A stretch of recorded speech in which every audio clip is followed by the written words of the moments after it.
आलामा सिंधियाना news network जी reporter Ejaz बुग्गियो मौजूद Sindh United party ज़िला मटियारी पारां भिक्षा में वधंदड़ बदअमनी मंशियात ऐं जुआ ख़िलाफ़ अल्लाहवारी चौक खां तंबूरा चौक ताईं बंद एहतजाजी रैली कढी वई।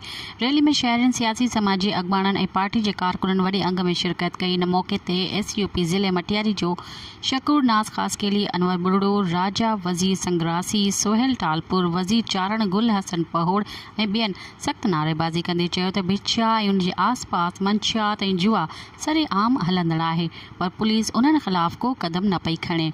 भिक्षा ऐं उन जे आसपास जा नौजवान तबाही तरफ़ वञनि पिया। मंशियात ऐं जुआ सबबि बदअमनी में इज़ाफ़ो थी वियो आहे। शहरी गैर महफ़ूज़ बणियल आहिनि। हुननि चयो त भिक्षा ऐं भरपासे जे ॻोठनि में मंशियात सरेआम हली रही आहे। हुननि चयो त मंशियात फ़रोशनि ख़िलाफ़ सख़्त कार्रवाई कई वञे। हुननि चयो त कुझु ॾींहं अॻु शहर जे ताजिर सुनील कुमार खां 10 लख खां मथे कैश रक़म, मोबाइल फ़ोन, हथियारनि जी ज़ोर ते फुर कए विया, पर उन्हनि जा जवाबदार हिन महल ताईं गिरफ़्तार न कया विया।